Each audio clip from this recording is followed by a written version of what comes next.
February. Ah! Hello everybody and welcome to the Penelope Possum channel with me, your hostess Penelope the Possum. Today, we've got a couple of Dr. Bob videos. I know, it feels like it's been forever since we've seen Dr. Bob. But he's back. And I chose some very interesting sounding ones. We've got SCP-1313 Solve for Bear, SCP-748 Human Brain Housing. Hello! And we have SCP-2983 Choco Wonder Explosion Marshmallow Bites, which I'm assuming are by Dr. Wondertainment. Hello! So let's jump right in to the SCP. The seemingly endless snow stretching across the Siberian wilderness. Towering pines, their branches heavy with frost, framing the landscape. The stillness was broken only by the distant howling of wolves. Nestled deep within this desolation stood a solitary log cabin. Smoke curled lazily from the chimney, rising into the cold air. The scene was tranquil, almost idyllic, but inside the cabin, chaos reigned. The room was a shrine to obsession. Bookshelves sagged under the weight of mathematical tomes. Parchment covered every surface, equations scrawled in a frenetic hand, trailing off the edges of tables and spilling onto the floor. Diagrams pinned to the walls fluttered as the wind rattled the windows. In the center of it all, a figure sat hunched over a desk. A burly man with wild, unkempt hair and thick glasses. He leaned forward, his pen scratching furiously against the paper. His muttering filled the room, low and rhythmic, like the cabin itself was holding its breath. "They'll understand it," he said, his breath fogging in the frigid air. "They must. How could they not?" Around him, massive Siberian bears lounged like family pets. Their sheer size made the cramped room feel even smaller. Why are there One bears? leaned against the wall, its dark eyes fixed on the man, while another sprawled by the hearth, its enormous paws twitching as it dreamed. Aww. The man finished his latest equation with a flourish, holding it up to the light. A manic grin spread across his face as he leaned back, surveying his work with satisfaction. Reaching for a fresh sheet of parchment, he began to write a letter. "Dear sirs and madams," he began, his voice rising with each sentence. "I submit to you my most recent innovation, an equation that transcends mere numbers and formulas. It is designed to expand the mind, to reshape perception, and to elevate the human spirit. Through it, your textbooks will become vessels of enlightenment, spreading knowledge in its purest form." He paused, taking a deep breath. "It is nothing less than a key to understanding the fabric of reality itself." Setting down his pen, he leaned back in his chair, addressing the bears as if they were an audience of scholars. "What do you think, my friends? Will they see the truth?" The largest bear, sitting majestically by the door, regarded him with a solemn expression. Then, as if in approval, it let out a deep roar that seemed to shake the very walls. The other bears followed suit, their voices filling the cabin with a sound that was both primal and triumphant. The man chuckled, a sound that was equal parts amusement and pride, folding the letter with care and sealing it. Outside, the sound of the bears' roars faded into the Siberian wilderness as the smoke curling from the chimney dissolved into the cold sky. A few months later, nestled in the center of a small English town, stood a modest brick building with the words White Cross Secondary School etched above its arched entrance. Okay. The steady ring of a school bell echoed through the halls as students poured into classrooms, their voices blending into a chorus of youth. That's not what I call a steady ring. I was expecting, bong, bong, bong, like an old church bell or something. Like a classic bell, not like a fire alarm bell. Full energy. Inside one classroom, the buzz settled as the teacher stood at the front, her presence commanding. Oh, dang. A pristine She's stack pretty. of freshly printed textbooks sat on her desk. The teacher tapped the topmost book with a sense of pride and excitement. "All right, everyone," she began, her tone warm but firm. "Today we're starting something new. This curriculum has been designed to challenge your critical thinking skills and help you approach mathematics in ways you never have before. I expect great things from you all." She moved through the rows, handing out the textbooks one by one. "I think you'll find these fascinating. We'll begin on page 13.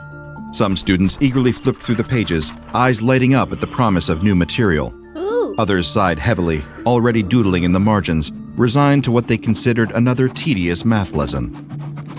"Everyone ready?" The teacher moved back to the chalkboard, holding her own copy of the textbook.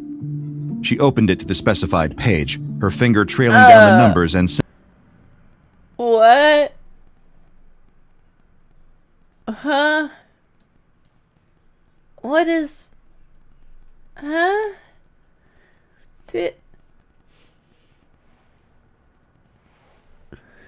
No, that's not helping. Huh.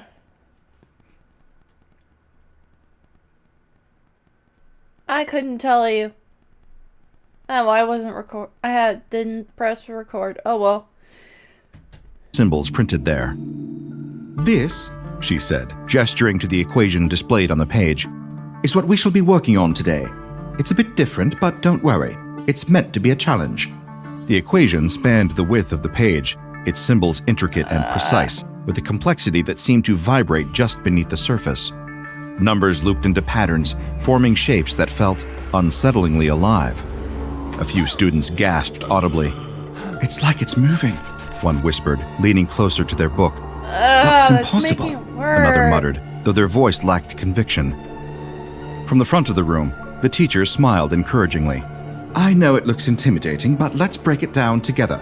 Math is all about finding patterns, and I promise you, they're here." It really does look She turned to the chalkboard, beginning to transcribe the equation. The screech of the chalk seemed unusually loud, and a strange tension settled over the room. As the students worked through the equation, the air seemed to grow heavier. The lights flickered faintly, and a low hum began to move through the room, barely perceptible but unmistakably present. "Miss, something's weird," one student said, their voice breaking the silence.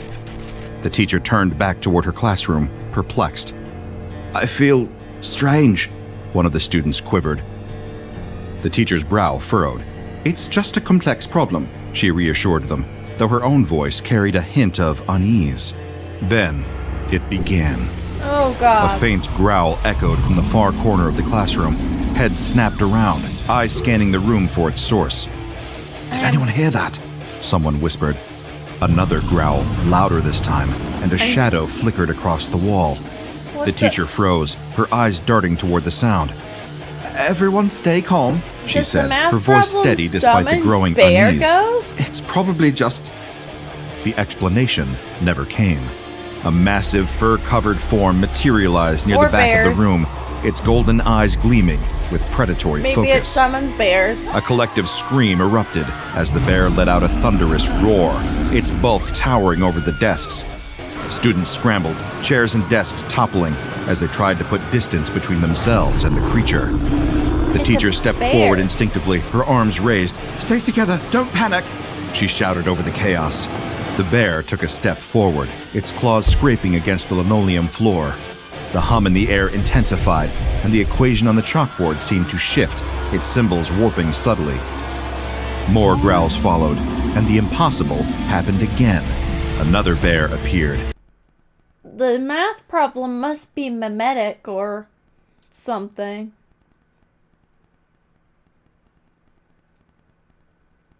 And then another.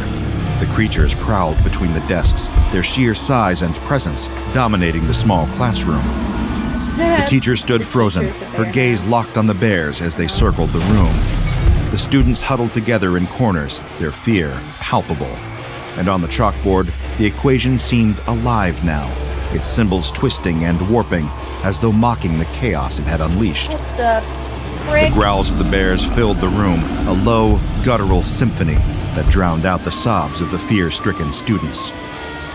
Their eyes gleamed as they prowled between overturned desks and shattered chairs. The teacher pressed herself against the wall, her chest heaving as she struggled to maintain composure. But the chaos unfolding before her made even basic thought impossible. As if on cue, the school's alarm system blared, its shrill tone cutting through the cacophony. Red emergency lights strobed in the hallways, casting long, jagged shadows that writhed and twisted with every pulse. Oh, that's Outside, crazy. emergency vehicles screeched to a halt, their lights flashing in frantic bursts. Police officers and firefighters poured onto the school grounds, their commands barely audible over the rising panic of onlookers. Among them, There's a heavily bears armed and- SWAT team I emerged, feel like you clad in need black fucking armor animal and carrying control, rifles man. drawn. "What's the situation?" one officer barked into his radio. We've got multiple reports of animals, possibly bears, inside the building. Came the static-laden reply. Inside, the reality was far more horrifying than any of them could imagine.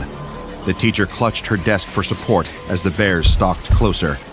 Just as she opened her mouth to plead to anyone, anything, a muffled whimper came from the far corner of the room, drawing her gaze.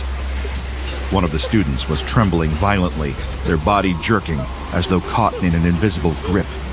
Their skin flushed crimson, veins bulging What is unnaturally. happening to this The kid? teacher took a hesitant step forward, reaching out instinctively. "Are you—" The words died in her throat as the child's body twisted with an audible crack, their features distorting grotesquely. Fur erupted from their skin Oh my as their God, frame it turns expanded people into a into hulking, bears? bestial form. "No!" the teacher screamed, stumbling back. But it was already too late. The transformed child, a bear now, released an earth-shaking roar and lunged at the nearest cluster of students. Chaos erupted anew as desks the shattered and screams turned to freaking wails of heck? agony. One by one, other children began to convulse, their cries blending with the monstrous growls as they too succumbed to the transformation. What? Fur replaced flesh, bones cracked and reformed, and human voices gave way to feral roars. The remaining students were no match for the onslaught. The newly transformed bears tore through the classroom, their claws mauling flesh and their jaws snapping through bone. Blood sprayed God. across the walls, pooling beneath shattered desks and trampled books. The teacher could only watch in frozen horror as the room descended into a scene of unspeakable God, carnage. that would be traumatizing. By the time the growls subsided, silence reigned once more, broken only by the faint, metallic buzz of the classroom's fluorescent lights. She stood alone, trembling, surrounded by the bears that had once been her students. Their golden eyes glinted in the dim light, their massive bodies shifting as they turned their focus toward her. Her legs buckled beneath her, but she forced herself to remain standing, her chest rising and falling with shallow, rapid breaths. This is The largest bear moved forward, each thundering step echoing across the classroom She about floor. to die? Its sheer presence was suffocating. Its eyes locked onto her with a predatory intensity that froze her in place. The teacher's body quivered, her mind racing, her lips parted, mouthing silent prayers. The bear raised a massive paw, claws glinting with the red of its most recent victims, and took another step closer. Suddenly, a deafening gunshot ripped through the Oh, air, thank God. shattering the eerie stillness. The classroom window exploded inward, sending shards of glass scattering across the floor. The bear's massive frame shuddered as the bullet tore into its flank, crimson streaking its fur as the bullet struck deep. It whirled That's toward the source too of the attack, crazy, its man. eyes blazing with fury. With a savage roar, it launched itself through the shattered window, landing heavily on the grass outside. The crowd of onlookers scattered, screams piercing the air as the enraged bear thundered toward them. Emergency personnel scrambled to respond as the SWAT team opened fire in a desperate attempt to subdue the creature. The bear was relentless. It tore through the first officer it encountered, swiping with claws that shredded armor and flesh alike. The other bears followed suit, leaping from the school's broken windows to join the carnage. The school's parking lot was filled with gunfire, screams, and the unrelenting roars of the bears as they ravaged everything in their path. It was only a matter of hours before the situation drew the attention of the SCP Foundation. Yeah, Black I vans see with tinted why. windows rolled onto the school grounds. As the vehicles came to a stop, the sound of synchronized doors opening echoed like the prelude to a military operation. Agents in tactical gear emerged, their movements precise and deliberate. Black-clad and heavily armed, they carried an aura of unyielding authority. Without a word, they fanned out, securing the perimeter with practiced efficiency. A handful of agents approached the shattered school entrance, their footsteps crunching over broken glass and splintered wood. Survivors, shell-shocked students, and trembling faculty were quickly ushered into waiting vehicles. The agents spoke in low, calming tones, their reassurances almost robotic. Most of the evacuees wore blank expressions, too traumatized to resist, their I think it's eyes time glazed for as they stumbled towards safety. The gathered crowd of growing onlookers was less cooperative. Fearful whispers rippled through them, speculation and panic feeding into each other. A woman demanded answers from an agent. What's happening? Are my kids safe? Tell me what's going on. The agent offered a neutral smile, his tone disarming but firm. Everything is under control, Mom. Please return to your home. She hesitated, her eyes darting to the shattered windows of the school. The agent leaned closer, whispering something she wouldn't remember moments later, as a small spray of mist dissipated between them. She blinked, confused, before quietly turning away, her panic replaced with a vague sense of forgetfulness. One by one, witnesses were intercepted and their memories selectively altered with Class B amnestics. There you By go. nightfall, the crowd had Class dispersed B. entirely. The schoolyard, once a scene of horror and that carnage, makes was sense. now quiet, save for the occasional murmur of Foundation personnel. Those who left carried no recollection of the events, only an unshakable sense of unease they couldn't explain. The once chaotic classroom had been transformed into a sterile examination site. Bright floodlights illuminated every corner, their harsh beams casting long, ominous shadows. The walls, still streaked with blood, bore silent testimony to the carnage that had unfolded just hours earlier. How dare you? In the center of the room, the chalkboard remained untouched, the equation scrawled across its surface unassuming at first glance. Yet, as moments stretched, the air around it seemed to ripple faintly, charged with a tension that pressed against the walls. The symbols, motionless yet alive with hidden intent, seemed to hum with an inaudible vibration, like the lingering resonance of a struck tuning fork. Metal tables were brought in, each one meticulously organized with containment bags. Textbooks, retrieved from the wreckage, were stacked neatly, their covers pristine despite the devastation. One researcher stood over a textbook, gloved hands trembling slightly as they flipped to page 13. The equation stared back at them, its intricate loops and patterns both static and impossibly alive. It's just numbers, The researcher murmured, their voice barely above a whisper, tinged with disbelief. They stared down at the swirling equation on the page. Oh, How does God. it do this? Across the room, an agent standing guard near the doorway shifted, his sharp gaze fixed on the researcher. It's not just numbers. He said grimly, his voice cutting through the hum that had begun to rise again, faint but insistent. Not anymore. The vibration in the air grew stronger, no longer subtle, but a low pulse that echoed within their bones. Everyone froze, their breaths catching dear. as the sensation spread. Oh, no. The agent by the door, his face impassive moments ago, suddenly winced. His hand shot up to his temple, Oh, no. fingers digging into the side of his head, as if trying to block out an invisible force. You all right? The researcher asked, their voice tight with concern. The agent didn't respond. His breathing grew ragged, his body trembling violently.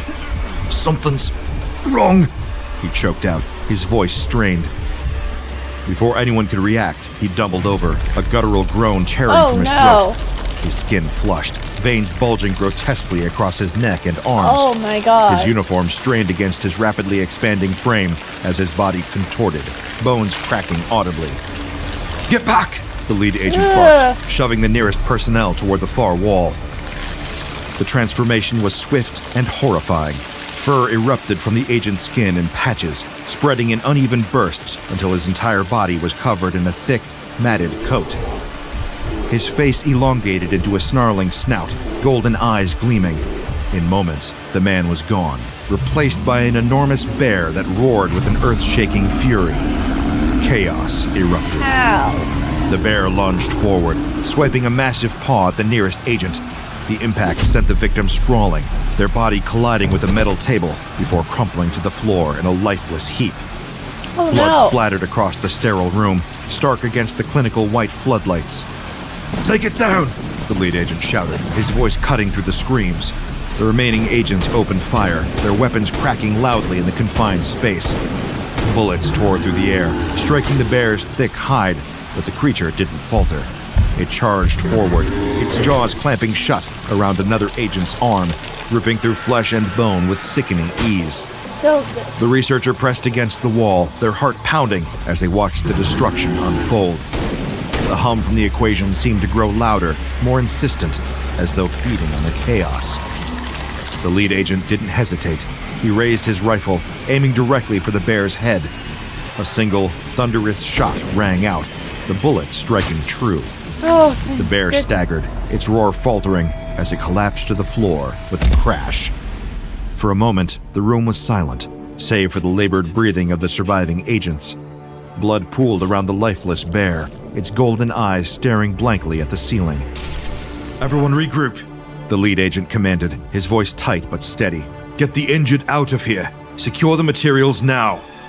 The Foundation personnel worked quickly to secure the materials, but by the next day, reports of similar incidents had spread across the region and somehow beyond. this math Schools equation as far is away as mimetic. Scotland and Wales described identical scenes. Classrooms overtaken by bears, students and teachers fleeing in terror, and equations that seemed to twist reality itself. Foundation operatives tirelessly fought to locate and retrieve every distributed copy of the textbook, but it was clear the anomaly had already spiraled out of control. Each confiscated book was transported to containment sites for further study, though the risk of interaction made progress slow. Meanwhile, the Foundation's top mathematicians and memetic specialists gathered in a sterile, high-security research lab deep within one of the Foundation's containment sites. The room hummed with tension, illuminated by the cold glare of fluorescent lights. On a large screen, the equation was displayed in painstaking detail, its looping, intricate symbols projected in high resolution. The researchers leaned over their terminals, their brows furrowed in concentration. Notes were scrawled on whiteboards, their surfaces filled with calculations and fragmented theories. Despite their best efforts, no coherent explanation for the anomaly emerged. Doesn't make sense. One mathematician muttered, running a hand through their disheveled hair. The arrangement of these symbols. It's as if they're moving between dimensions we can't even perceive. Another researcher, their face pale and drawn, tapped at their keyboard with trembling fingers. These patterns suggest, no, they demand, a logic that simply shouldn't exist. It's like they're rewriting the rules of math itself. The head of the team, a seasoned memeticist, rubbed their temples and sighed heavily. We're dealing with something far beyond human comprehension. Every time we try to make sense of it, it feels like it's looking back at us. A nervous chuckle rippled through the room, but it quickly died as the lights flickered. Did anyone else feel that? One of the mathematicians asked, glancing around nervously. Before anyone could answer, a low hum filled the air. Oh no. It was faint at first, but quickly grew into a deep, resonant vibration that seemed to rattle the very walls. The air grew thick, almost It seems suffocating, to start as when people start talking about the equation. an oppressive weight settled over the room. The symbols on the screen began to shimmer, their static forms twisted and writhed as though they were alive, pulsing with a sinister energy. Oh God, Someone whispered, their voice barely audible. The first scream came from a mathematician seated near the front of the room. They clutched their chest, their breathing erratic as their skin flushed crimson. Their body convulsed violently, muscles tearing and bones snapping as fur burst forth from their skin. get back! The memeticist shouted, but it was too late. The transformation was rapid and horrifying. In moments, the mathematician was gone, replaced by a hulking bear whose roar shook the lab. Panic erupted. Researchers scrambled for the exits, knocking over chairs and equipment I in their swear I desperate remember the original mathematician who wrote this saying something about it unlocking true attempt to knowledge? escape. But the bear was not alone. All around the room, others began to convulse, their bodies contorting into grotesque, beastly forms. The remaining staff had no chance. The bears, now fully formed, turned on them with savage efficiency. Desks and monitors were smashed, as claws and teeth tore through flesh and bone. It seems like the Blood effect sprayed only across starts the when walls, someone staining the starts whiteboards and talking pooling about beneath it. shattered glass. Some didn't transform themselves, but instead witnessed bears materializing from the shadows, Equation emerging as if itself. summoned by the equation's malignant influence. These bears wasted no time, their predatory instincts driving them to maul the researchers in frenzied attacks. Screams filled the lab, echoing through the corridors beyond, but they were short-lived. Within moments, the room fell silent, save for the low growls of the bears and the faint, persistent hum emanating from the screen. When security personnel finally breached the lab, they were met with a scene of devastation. Broken bodies lay strewn across the room, surrounded by the remnants of overturned desks and shattered equipment. Where'd the bears The bears, go? Oh. now eerily calm, turned their eyes toward the intruders before vanishing into thin air, What? leaving the lingering hum in their wake. The head of the containment team stared at the screen where the equation remained, its symbols still shimmering faintly. Seal every trace of it. They said hoarsely. This anomaly came to be known as SCP-1313. Classified as Keter with a threat level of orange, it is an anomalous mathematical equation that, when solved, manifests a tangible adult female grizzly bear, Ursus arctos. The Yeah. equation itself adheres to standard mathematical principles, but uniquely produces a physical bear instead of a numerical value, requiring only that the solver fully completes it, whether written or mentally calculated. First Oh. discovered following a bizarre bear attack at White Cross Secondary School in Hereford, England, SCP-1313 has since been linked to over 1,000 Well, I'm not at risk for this particular anomaly. I'm bad at math. 724 incidents globally. These attacks have resulted in more than 1,600 fatalities and 900 injuries, with at least I'm 20% really bad of at manifested math. bears or their unstable derivatives still unaccounted for. SCP-1313's derivative equations yield even stranger results, such as square roots of bears or bear multiplications, which briefly produce horrific, poorly integrated entities that wreak havoc before their inevitable collapse. The Foundation's containment efforts include monitoring schools for bear attacks, deploying Mobile Task Force Delta 10, Answer Key, to neutralize threats, and erasing civilian knowledge with amnestics. Personnel are strictly prohibited from solving the equation, as even partial comprehension risks catastrophic manifestations. Excess bears are either released, repurposed for Foundation needs, or quietly disposed of. Ultimately, SCP-1313 defies explanation and containment in equal measure. Perhaps the most fitting lesson here isn't mathematical, but philosophical. Some problems really do have unbearable solutions.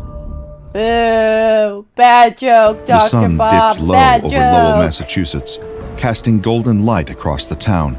Yeah. At a corner my math hardware skills store- also fall short on this particular thing, so I don't think I'd be at risk. If it's based on comprehension of the question, then I could not be The bell further above the from door being chimed affected. softly, announcing a customer's arrival. The man wandered Okay. the aisles, his eyes scanning the shelves stacked with familiar tools and trinkets. Among them, something unusual caught his attention. A sleek, metallic clock sat alone on a shelf. Its design was modern, almost futuristic, and its polished surface gleamed under the fluorescent lights. Creepy. The man picked it up, surprised by its weight. The clock felt alive in his hands, the ticking faint and irregular, I don't almost like clocks hesitant. very much. At the counter, the cashier frowned, turning the clock over in his hands. "Never seen this one before," he muttered.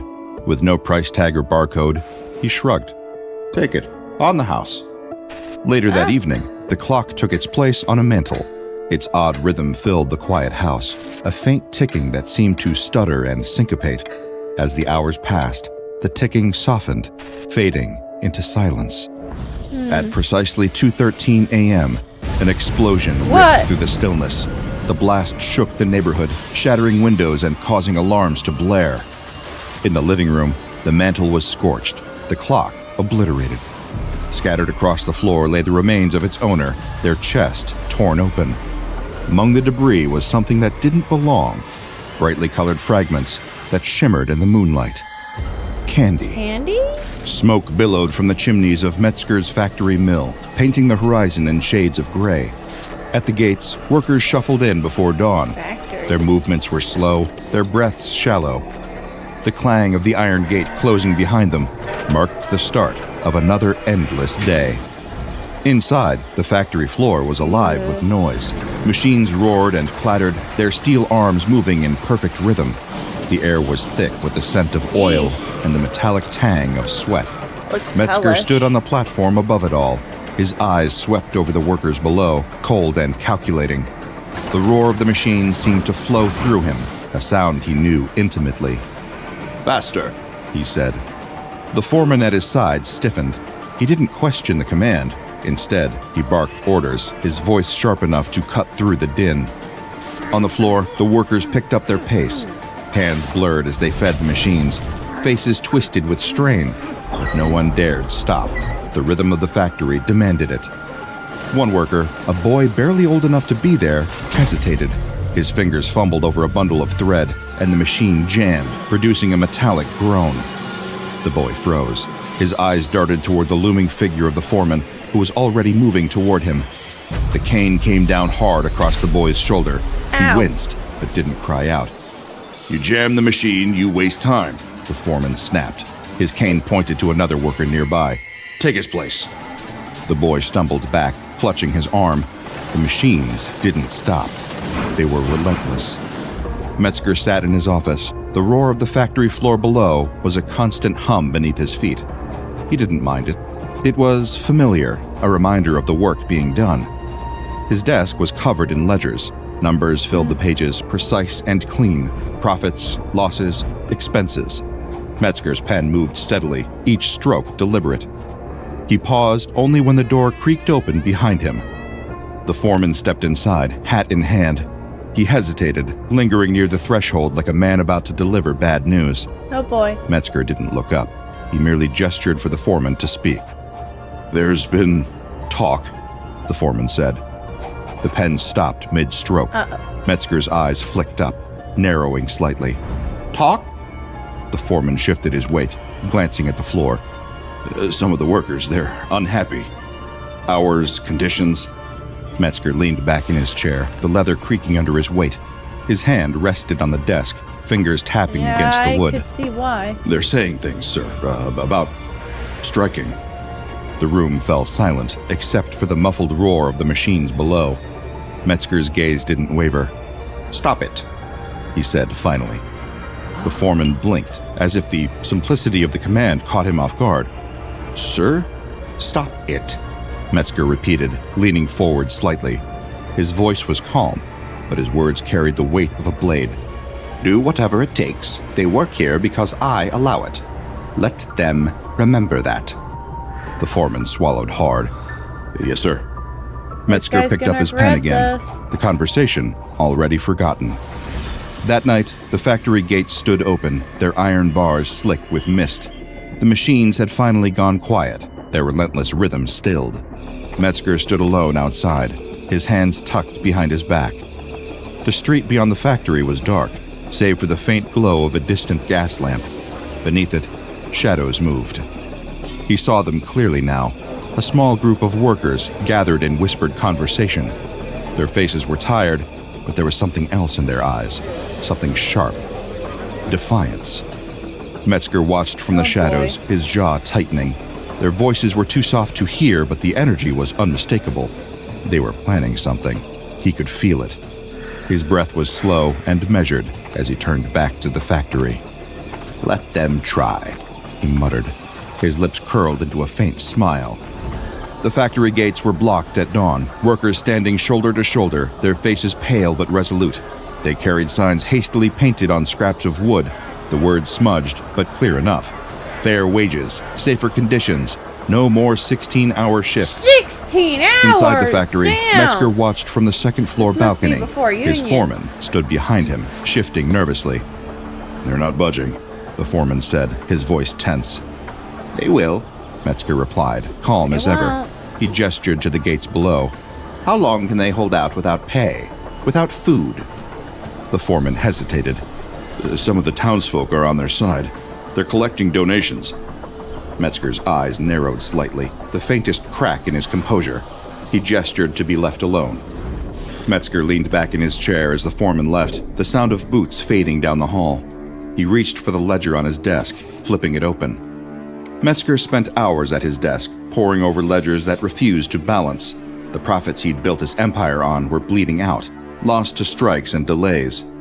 The lamp on his desk flickered, the glow barely illuminating the room. Outside, the faint echoes of chanting lingered in the cold night air.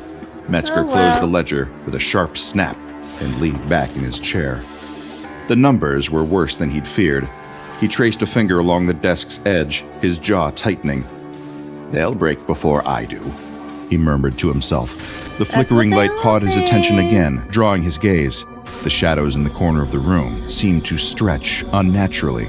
He blinked, convinced it was a trick of the failing lamp. But when he looked again, the shadows moved.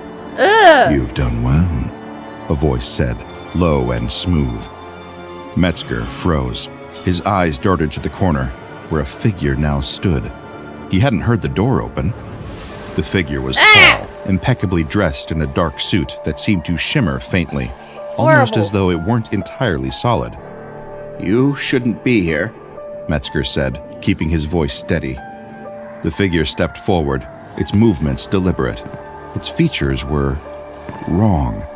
Metzger couldn't quite grasp them, as if they shifted slightly whenever he tried to focus. "I go where I'm needed," the figure said, its tone calm. I don't "And like tonight, this guy. you need me." "What do you want?" Metzger asked. The figure tilted its head slightly, as if the question amused it. "It isn't about what I want. It's about what you need." The figure gestured broadly, its hand sweeping toward the ledgers and the faint sound of protests outside. "Your empire is crumbling. You're clinging to control, but your grip is slipping." Metzger's jaw tightened. His hand rested on the desk, fingers drumming against the wood. "I've weathered worse storms," he said, though the words felt hollow. The figure leaned forward slightly, its shadow stretching unnaturally across the desk. "Not like this. You've done well with the tools at your disposal, but they're crude, outdated. I can refine them." Metzger didn't reply immediately. His gaze shifted to the flickering lamp, the tension in his shoulders growing heavier. "What are you offering?" he asked finally. If you're after the Faustian deal, you don't take it, because there's always consequences for The figure your reached into its actions. jacket and withdrew a slim, black case. It set the case down on the desk, its movement smooth and deliberate.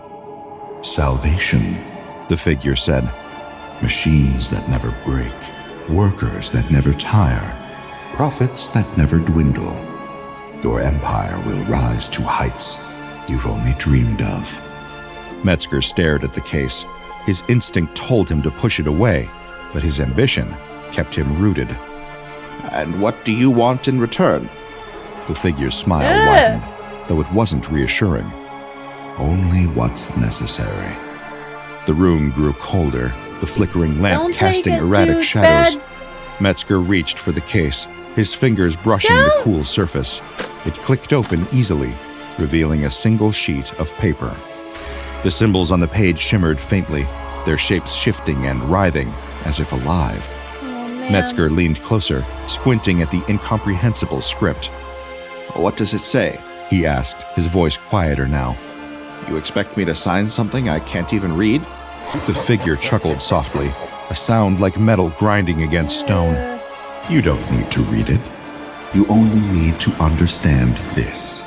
Progress demands sacrifice. You've always known that." The words struck like a hammer. Metzger's fingers curled into a fist, his gaze shifting from the paper to the figure. "And if I refuse?" he asked. The figure didn't blink. Its presence filled the room, its shadow stretching along the walls. Come on, dude. Then your empire falls. You become just another name forgotten by history. A lesson for the next man who dares to dream as you have. Metzger's breath slowed. His eyes dropped back to the paper, the symbols dude, seeming you to know better pulse than faintly, this. matching Think the rhythm of his logically. heartbeat. He picked up the pen. A businessman should know that if something sounds too good to be true, then it most likely is not true. This man, this creature is offering him something that could possibly exist. The weight of it felt unnatural in his hand. His name formed slowly on the page, the ink sinking into the surface as though it were alive. As the final stroke dried, the figure snapped the case shut.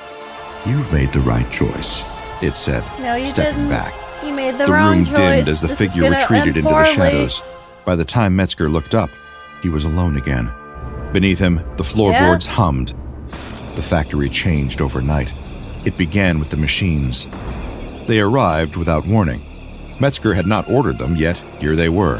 Hulking, gleaming things unloaded from unmarked wagons in the dead of night. The workers whispered about them in hushed tones, their voices trembling with unease.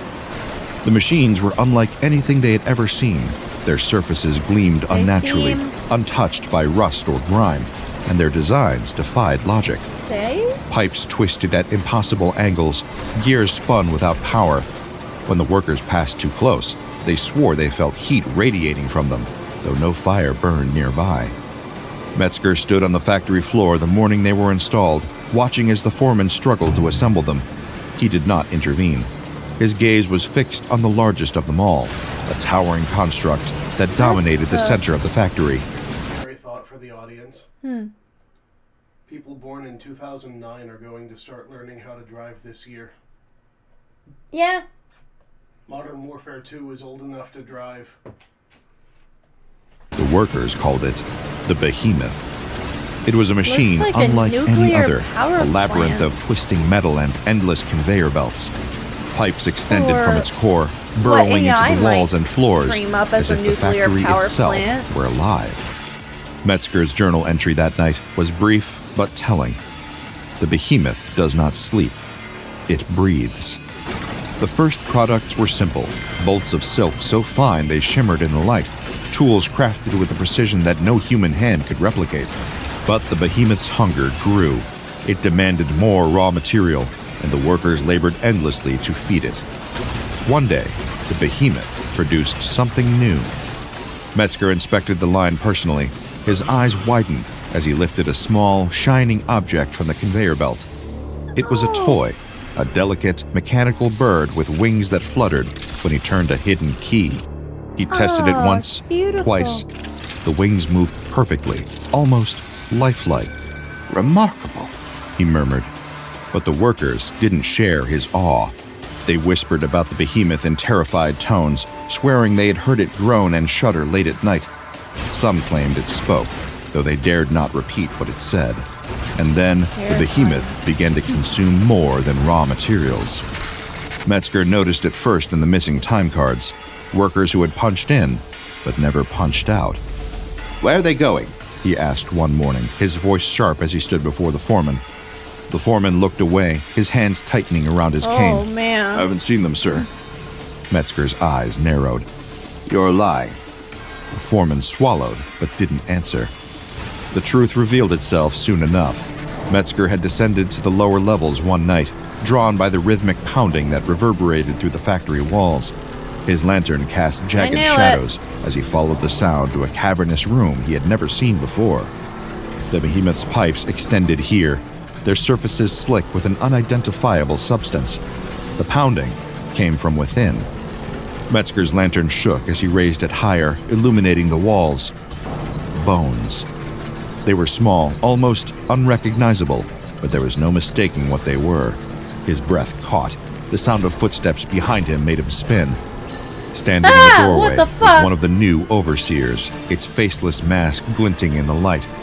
Metzger opened his mouth to speak, but the overseer didn't move. Instead, it tilted its head slightly, as though observing him. Metzger turned and fled. The overseers became the new masters of the factory. I don't They like moved it. silently among the workers, their blank masks and rigid postures unnerving even the foreman. They never spoke, but their presence was enough to enforce obedience. Those who faltered or questioned too loudly were escorted away. They never returned. Metzger began spending more time in his office. He avoided the factory floor, avoiding the sight of the overseers and the sounds of the behemoth's relentless hunger. I knew it. One day, he noticed the silence in his home. His wife had not called for him that morning. His sons, usually loud and full of mischief, were nowhere to be found. Metzger searched the house, his voice growing hoarse as he called their names. When he returned to This the is gonna factory turn that out night, he poorly, demanded isn't it? answers from the overseers. "Where are they?" he shouted, his voice echoing through the empty halls. The overseers stood motionless, their masks turned toward him. "Answer me!" Metzger roared. The overseers did not reply. Soon, Metzger's health began to fail. He wrote in his journal of constant headaches, of blood dripping from his nose without warning. His hands trembled as he worked, his vision blurring whenever he looked at the machines for too long. He felt the factory watching him, its hum growing louder in the dead of night. I think The the factory behemoth's killed hunger his was wife and insatiable kid. now. It consumed everything: wood, metal, flesh. And it produced wonders. Toys that moved like living creatures, clothes that seemed to shimmer with their own light, weapons Metzger didn't recognize but knew instinctively were meant to destroy. On November 13th, 1915, Oh, Randolph wow, T. nice. Metzger's body was found in his office. The official report claimed a gunshot wound to the head. But deep within the factory, the truth lay hidden. Metzger's brain was harvested, integrated into the behemoth itself. His voice echoed faintly in its endless hum, a ghost trapped within the machine. And the factory Ghost in the roared machine. Metzger's legacy should have ended in that office, his broken body slumped in his chair. Yet the factory did not mourn its creator. It roared on, its labyrinth of pipes and machinery twisting deeper into the earth, consuming and transforming. What Metzger began, the factory perfected. For decades it waited in silence, an iron giant asleep beneath the misty horizon. But machines do not rest forever. The waiting ended with whispers, quiet at first, carried on the wind and through the voices of Lowell's weary residents. A wrench was found moving without touch, a mirror reflecting strangers' faces, toys twitching on shelves as if stirred by unseen hands. The candy was the first thread that tied it all together. Bright, perfect pieces that appeared in homes and stores, tucked into shopping bags or left behind on countertops. Those who found it soon learned its price. Foundation agents arrived under cover of night, their black vehicles slicing through Lowell's fog like scalpels. This is the second SCP They I've scoured found the town, that's a- the reports growing stranger with This is the second SCP I've heard of that's a factory. each discovery. Although the A first stuffed one I bear heard- that hummed lullabies in a voice almost human. A wrench that twisted itself to fit the grip of its user's hand. A mirror that showed something just behind the viewer, always there, always waiting. Every anomaly led them to a single source, a factory long abandoned, its name eroded from history, but its shadow still falling heavy on the town. The structure loomed on the So it seems like he was forgotten from history anyways. outskirts of Lowell, a relic of another era. Rusted smokestacks stabbed at the sky, skeletal reminders of its glory days. The gate, choked with ivy and tarnished with age, creaked open at the agent's touch. Ugh. Doesn't feel right. One of them murmured, his voice barely audible over the groan of rusted hinges. Does it ever? His partner replied, stepping I through. mean, yeah, when you work The courtyard was a graveyard of industry, littered with twisted beams and shattered glass. Faded posters whispered warnings from the past, their messages barely legible under layers of grime. A hard worker is a happy worker. The factory demands loyalty. Beneath the agent's boots, the ground trembled faintly, a rhythm too precise to be natural. It was a pulse, the memory of grinding gears buried deep within the earth. Inside, the air grew colder. Their flashlights cast long shadows down the hallways, illuminating pipes that jutted at impossible angles, their surfaces unnaturally smooth. Machines sat dormant, untouched by time, their gears gleaming with a strange vitality. You hear that? One of them whispered, stopping mid-step. Another agent turned, his flashlight sweeping the corridor. I hear everything. Horrifying. The further they ventured, the less human the factory became. It was alive now, bending to the will of something vast and unseen. There's a They cute found the little candy baby first. playing over Small there. piles of it lined a conveyor belt that stretched into the darkness. The pieces glistened under the dim light. The hum of machinery surrounded them, a sound that grew louder the longer they lingered. Why candy? One agent asked, his voice uneasy. Another shook his head. Not just candy. Look closer. Then the grinding began. At first it was faint, like the stirring of a sleeping beast, but it grew quickly, echoing through the halls and rattling the very air.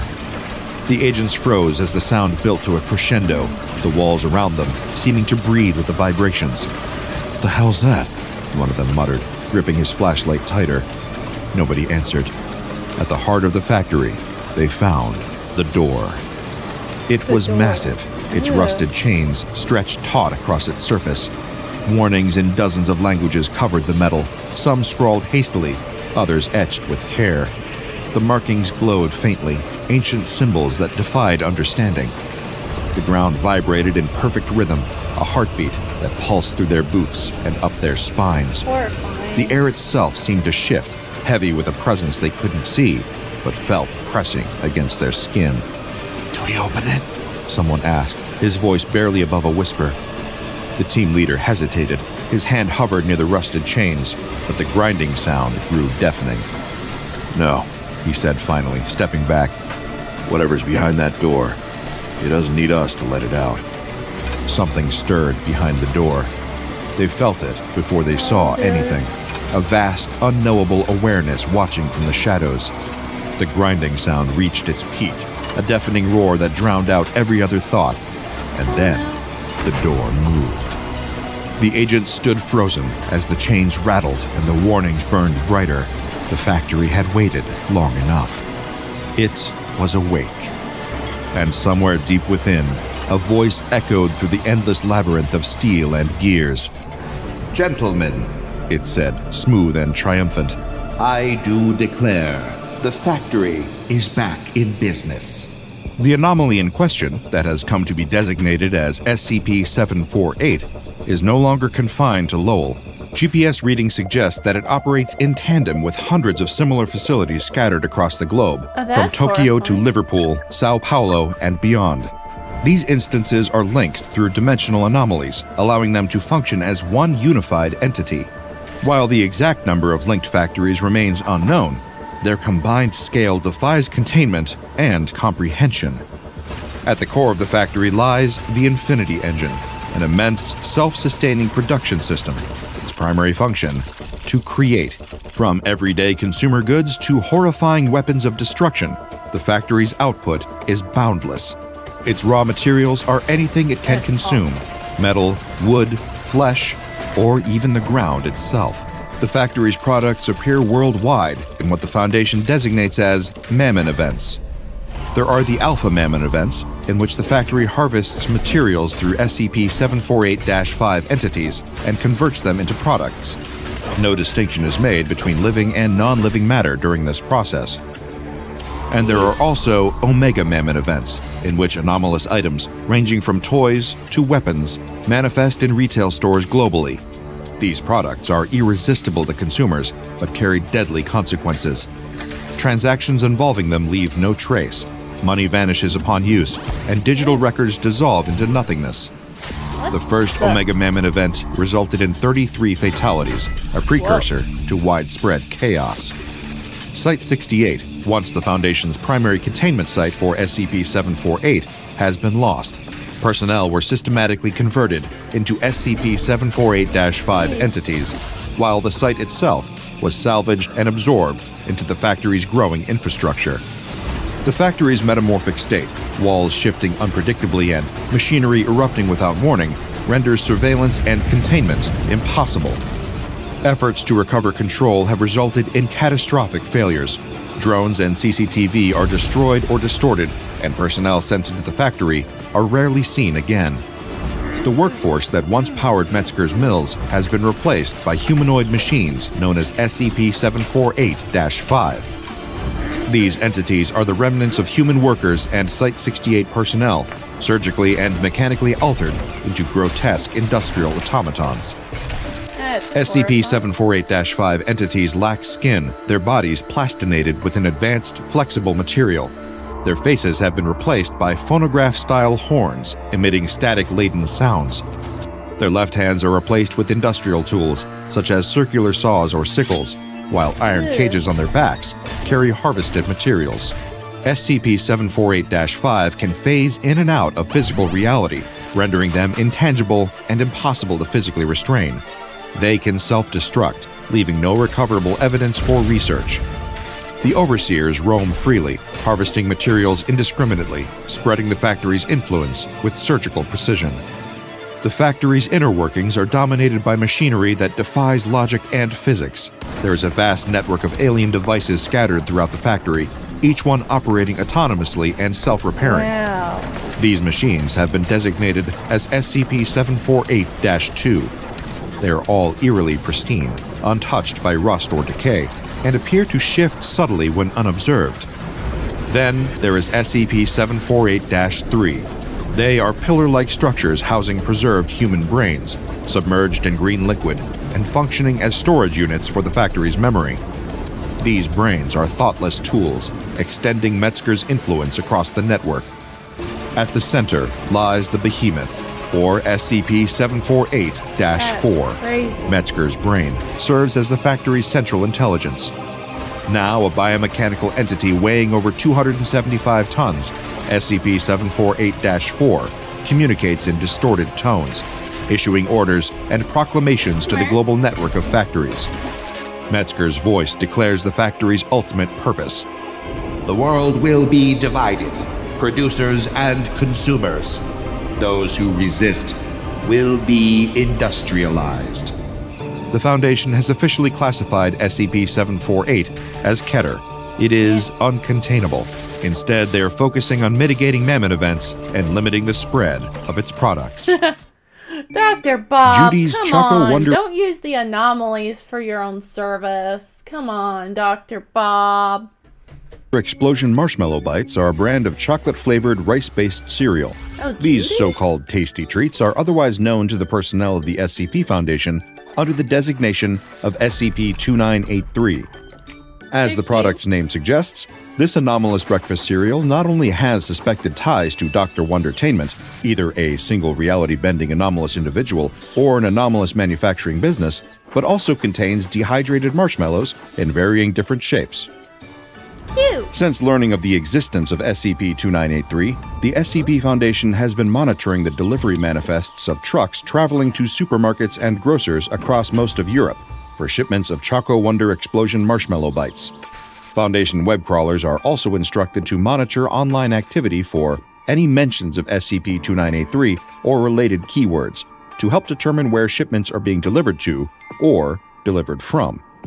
In addition, as well as closely observing delivery drivers and online chatter, the Foundation has been dispatching undercover agents to visit stores that are suspected of stalking Hello, Target, SCP-2983. or rather not These agents Target. typically pose as members of corporate or product quality assurance representatives. Makes Upon sense. discovering any retail outlet that is in possession of any boxes of Choco Wonder Explosion Marshmallow Bites, an undercover Foundation agent will alert a retrieval unit to requisition these boxes, under the falsified premise of a product recall. Agents have noted that many retail staff Sounds who like witness Walmart. this process Yeah, often except do not all require the stuff amnestics they're making afterward. is actually, This is not only cool because they effort. pose no security risk to the Foundation, but also because their work in customer service is torturous enough. Interacting with the general public daily work in customer is not only because this process often do call. Agents have noted that many retail staff who witness this process often do not require amnestics afterward. This is not only because they pose no security risk to the Foundation, but also because their work in customer service is torturous enough. Damn. Interacting with the general public daily is its own ordeal and shouldn't be compounded by the effects of administered amnestics.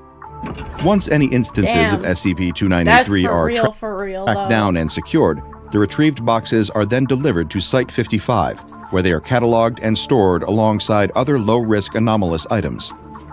In the event that risk. boxes of Choco Wonder Explosion Marshmallow Bites reach their expiration date, or Site-55 storage capacity is filled with an excess of the product, then incineration is permitted. At present, the Foundation has been unable to track the point of origin or manufacturing facility that produces SCP-2983. Retail warehouses receiving shipments of the anomalous cereal provide no clear answers about its origin. Staff are unable to explain how the product arrives at their facilities, how it's stored, or how it's loaded onto delivery trucks. Even more perplexing, some drivers report no recollection of ever loading shipments of Choco Wonder Explosion marshmallow bites onto their vehicles. Weird. Yet, by the time they reach the stores, the boxes mysteriously appear on board, ready for delivery. It's anomalies. When asked why these shipments are not marked as suspicious, most drivers have responded with the sentiment that they are not being paid enough to ask questions about children's breakfast cereal. The anomalous product That's itself fair. is contained within boxes that are decorated with the typical imagery associated with the Dr. Wondertainment brand. Beyond the familiar whimsical design, the boxes of SCP-2983 feature the depiction of a humanoid female figure. This character is believed to represent Judy, the namesake of Judy's Choco Wonder Explosion Marshmallow Bites cereal. Beyond Makes merely being a sense. mascot, the SCP Foundation considers Judy, or Judy the Tongue, to be a person of interest in connection to SCP-2983, referred to as POI-386-1022. On boxes of the product, she is shown having an unusually large tongue, looking upwards with both arms outstretched in a gesture towards an arc of 6 different marshmallow shapes above her. SCP Foundation symbology experts have extensively analyzed the artwork on SCP-2983 boxes. They believe they have identified a deliberate connection between the shapes of the marshmallows in Choco Wonder Explosion marshmallow bites and various other anomalies linked to Dr. Wondertainment. Of course. According to the findings of the Foundation's symbology research teams, 5 of the 6 different marshmallow shapes correspond to different SCPs. The fish-shaped marshmallows are believed to represent SCP-527, an anomalous human with the head of a fish. While it possesses no other anomalous properties, it does have a tattoo that reads as follows: Mr. Fish from Little Misters, registered by Dr. Wondertainment. The Little Misters appear to be a connected group of humanoid anomalies produced by Wondertainment themselves or the company. SCP-2983 also features marshmallows in the shape of a crescent moon, thought to be in connection with SCP-917. This anomaly is an elderly humanoid male suffering from moderate arthritis. Parts of his face can appear or even disappear entirely in accordance with the lunar cycle. Much like the aforementioned Mr. Yeah, Fish, that makes sense. SCP-917 possesses a similar tattoo, referring to him as Mr. Moon, and again identifying him as a Little Mister created by Dr. Wondertainment. The presence of trumpet-shaped marshmallows in the anomalous cereal's contents initially baffled SCP Foundation symbology experts. That was, until it was later discovered during testing, that these marshmallows contain the highest mineral concentration of any other ingredient in SCP-2983. This connection, along with the marshmallow's frequent ties to the Little Misters series, led Foundation staff to conclude that the trumpets referenced SCP-696, also known as Mr. Brass, a tin robot briefly worshipped by members of the Church of the Broken God. The skull-shaped sense. marshmallows were a little easier to interpret, believed to be linked to SCP-1007, another of Dr. Wondertainment's anomalous humanoids. This Little Mister, referred to as Mr. Life and Mr. Death, possesses unique anomalous abilities of his own. SCP-1007 ages at a rate of a single year per minute, and a key, SCP-1007-1, can be inserted into their back in order to manually manipulate their age. Wow. Several of the imagine if candy-shaped you- marshmallows in SCP-2983 stand out not only for their exceptionally high sugar content, making them the sweetest ingredient in the hush. cereal, but also for their shapes, which appear to allude to SCP-2396. This member of the Little Misters, known as Ms. Sweetie, displays her anomalous abilities when consuming sugar. Upon consumption, any men in the nearby vicinity will flee from her. If she makes direct physical contact with an adult human male during this time, her victim will enter a diabetic coma, regardless of any prior history of type 1 or type 2 diabetes or lack That thereof. sounds like fun. SCP-2396 is also capable of manifesting small candies around her immediate environment, and if a human consumes these, their physiology is completely rewritten, turning them into a piece of hard candy. There does exist a fun. sixth type of marshmallow in SCP-2983, and it's arguably the strangest of all the anomalous ingredients of the cereal. Really? Not in the least part, because these marshmallows have no discernible shape, because they're invisible. This has made Really? it difficult for researchers not only to perform any analysis of its properties or nutritional content, but also for the symbology department to connect it to other SCPs linked to Dr. Wondertainment. The only other clue is that this invisible type of marshmallow is denoted on boxes of Choco Wonder Explosion marshmallow bites by the dotted outline of a circle. With this being the only symbol corresponding to the invisible marshmallows, some researchers immediately leapt to the conclusion that this was linked to an anomaly the Foundation is still yet to encounter. Theories began to circulate about some future, as of yet unseen Dr. Wondertainment creation that was in some way circular or spherical, and that once the Foundation had contained this new yet-to-be-released addition to the Little Misters, that its image would appear on boxes of SCP-2983, and the invisible circular marshmallows would be rendered visible. However, by pure happenstance, a researcher scouring the depths of the SCP Foundation's archives for confirmed Dr. Wondertainment-related anomalies stumbled upon one that they believed could be connected to these invisible marshmallows. SCP-2287 is a headless humanoid currently held in a standard containment chamber. That would Much make like the sense, others, yes. he bears a similar tattooed label reading, Mr. Headless, from Little Misters registered by Dr. Wondertainment.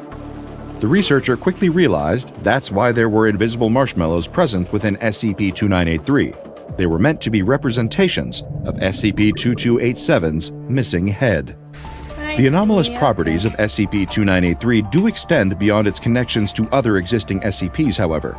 For example, much of the nutritional information that is presented on boxes of Judy's Choco Wonder Explosion marshmallow bites list considerably high levels of nutrients that are not typically found within non-anomalous breakfast cereals.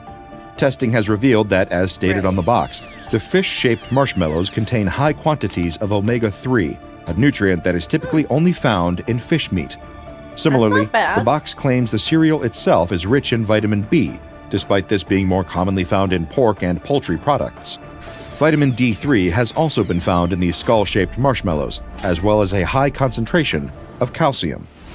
Meanwhile, it's in not contrast bad to for similar you. non-anomalous In fact, it products, sounds like it's really good for SCP-2983 possesses a significantly low calorie count, as well as low levels of sugar, fats, and carbohydrates. So it's not These bad levels for are so you, much lower, in fact, that they conflict significantly with the known nutritional value of many of the cereal ingredients that are listed on the box, such as eggs, sugar, chocolate, corn syrup, and cornstarch. The exact mechanism by which the nutritional values of these ingredients have been altered remains unknown. However, Foundation researchers theorize that an anomalous factor in the production process of Choco Wonder Explosion marshmallow bites may be responsible.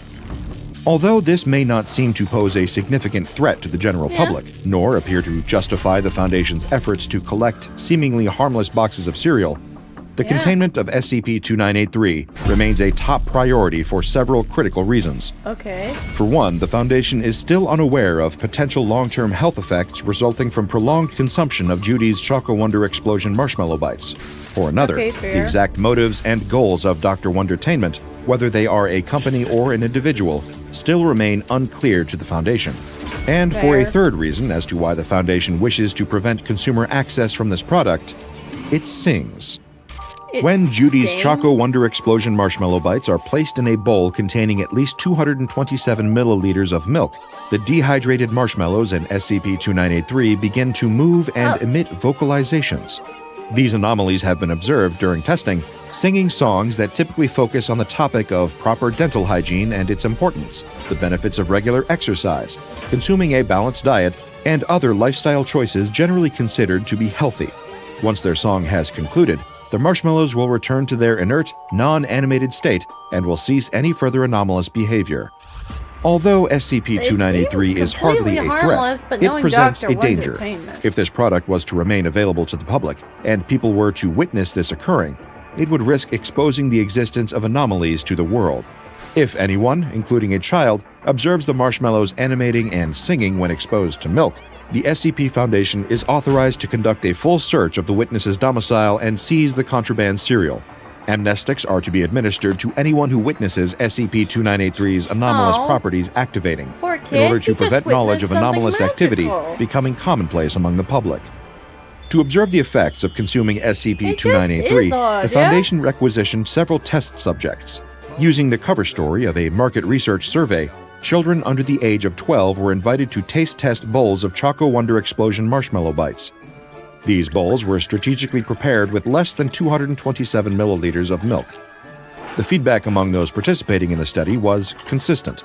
Children claimed that SCP-2983 was yummy, with some even describing it as the best cereal ever.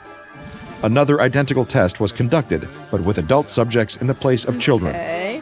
The result when SCP-2983 is consumed by anyone over the age of 12 is also consistent, although completely different from the reactions of the younger test subjects. To anyone older, SCP-2983 reportedly tastes similar to unsweetened oatmeal. Tracking trends and incidents involving SCP-2983, Oatmeal? researchers are attempting to triangulate its point of origin, to no avail. Boxes of Choco Wonder Explosion marshmallow bites have been known to manifest inside supermarkets of varying size and different chains across much of Western Europe.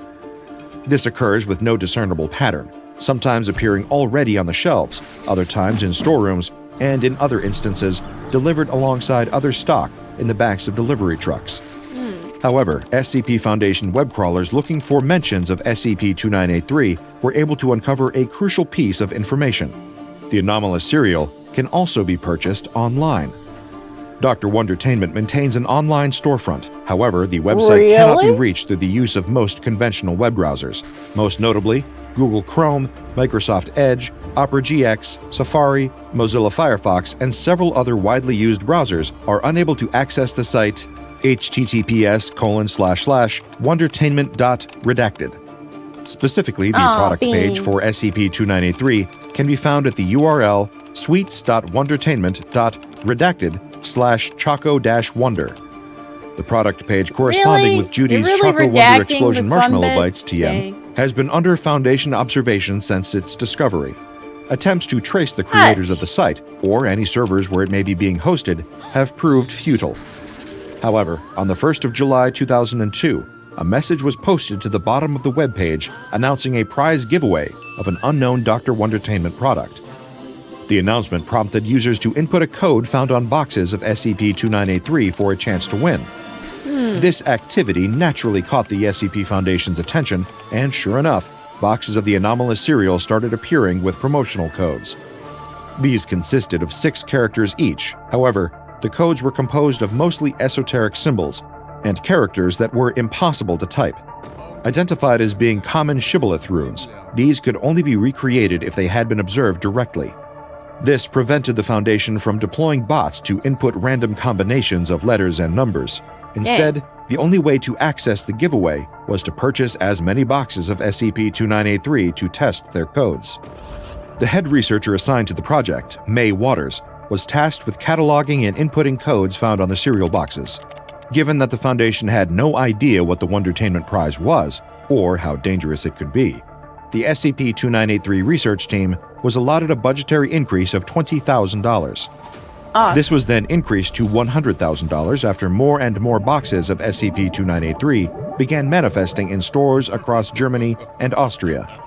Damn. Researcher Waters then had to make an additional budgetary increase request to $900,000 when manifestations increased and boxes began appearing in France, Belgium, and Italy.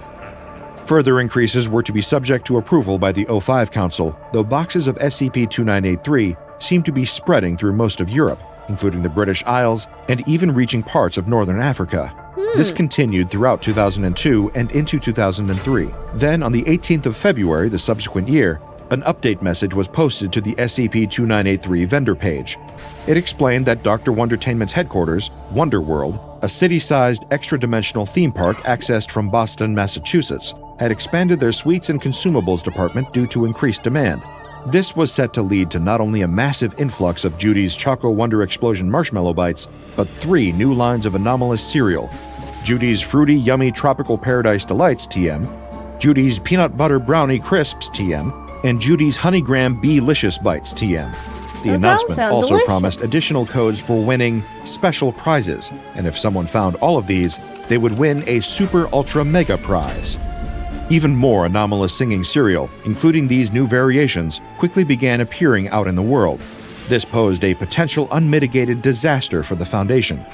Not only were these anomalous products being made even easier for civilians to obtain, but the Foundation was still no closer to knowing what the promised prizes were. A meeting of the O5 Council was held wherein they approved allocating an additional $120 million to researcher Waters and the SCP-2983 team. Obtaining the anomalous prizes was considered an extremely high priority, so much so that SCP-2983 was reclassified as a Keter-class anomaly. It took several months of work, from rounding up boxes to inputting useless codes and cataloging them, but researcher Waters was eventually able to get a result. She received a Finally. strange email from an untraceable, unidentifiable account connected with Dr. Wondertainment, despite never having entered her email address into their online store. But opening it, she found that a prize suddenly materialized in her Oh lap. dear. This occurred 4 times after entering successful codes, and the prizes were as follows. A toy with an anti-mimetic function, which came with a note that read, "A toy you can't fully remember? Now you can experience it like it's the first time every time." It is Boo. believed that this anomalous object bears some connection to SCP-909, a young male suffering from permanent anterograde amnesia that renders him unable to remember any information unless written down. He is considered to be another of Wondertainment's Little Misters, also known as Mr. Forgetful.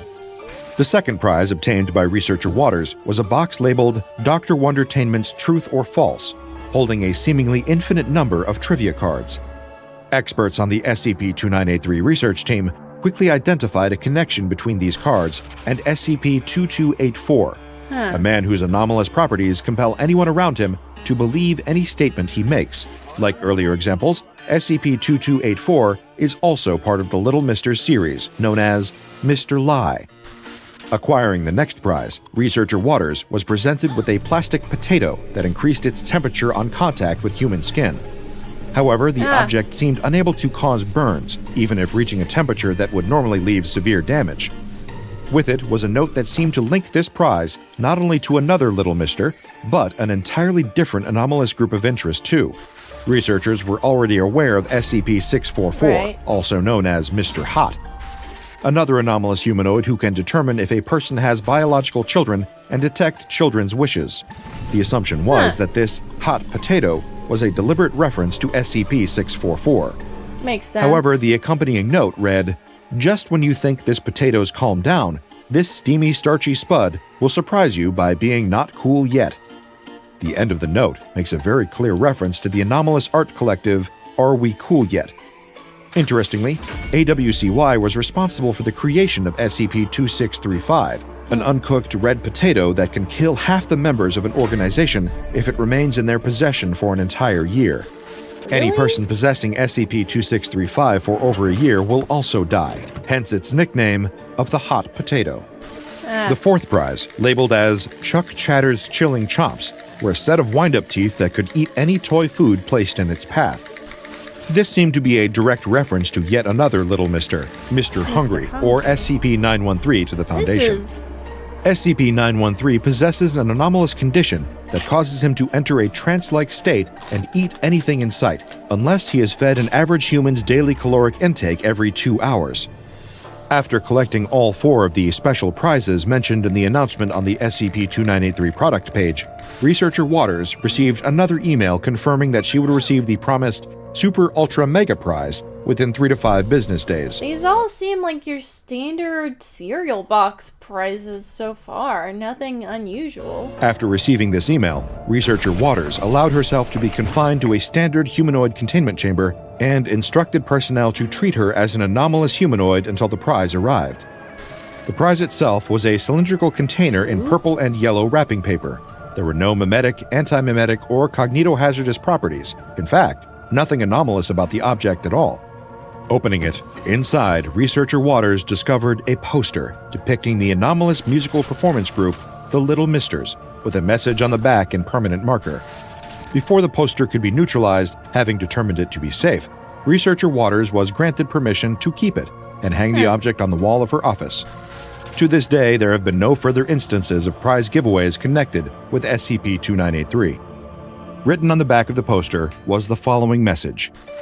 May, the space on the back of this poster is not large enough to tell you how much you mean to me. I've never met you, but I feel like we know each other in some cosmic sort of way. I never expected anyone could have This ever seems way too harmless for a Dr. Wondertainment thing. That's suspicious as hell. I bet you it turns your bones inside out and makes your bladder into a rock if you eat it too long. bought so much cereal, but your brand loyalty has been nothing short of a spectacle. I can only reasonably come to the conclusion that you are a philanthropist who knows of the plight of the candy catalysts, and have been spending vast amounts of money to help us out of the rut we've been in for decades. I'm sorry if a simple poster is too small a gift from me to you, as I would imagine it would feel like, but I assure you that your contributions have been more than just noticed. May Waters, second founder of the Sweets and Consumables Department, look for your name on some upcoming products, and I hope to meet you in person one day. The message was signed by Judy the Tongue, the mascot featured on boxes of SCP-2983. Check out the Dr. That Bob seems Patreon and way become a too junior harmless researcher for a today. Dr. Now go and watch Wondertainment another product. entry from the files of Dr. Bob, like SCP-5073, Explosively Hot Chocolate. Nah, there's more to it than that. There's more to it than that. There's gotta be. There's always more to it than that. Anyways, that's it for tonight, guys. For some reason, I'm more suspicious of the dang cereal that seems to have nothing going on with it, other than being incredibly healthy. And being able to sing.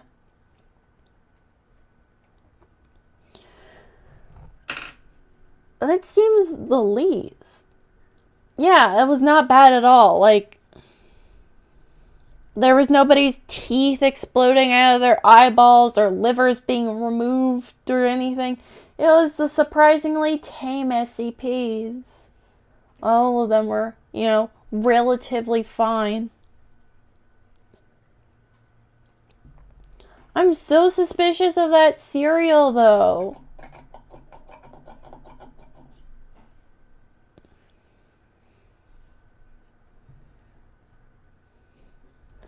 Also, now that researcher is going to have a Dr. Wondertainment product associated with her. But that's it for tonight, everybody. I hope you had a wonderful night. I know I did. You possums have a good night as well. I'll catch you all next week on Tuesday or Thursday, depending on if I feel like streaming on Tuesday. And as always, remember, possums, to stay out of small spaces you can get trapped in. Yes, thank you. Congratulations on 70 episodes of Spooky Scary Saturday. To me, stay out of traffic. Stay out of engine compartments. Stay awesome, possums. I love you all. Good night, and have a lovely time.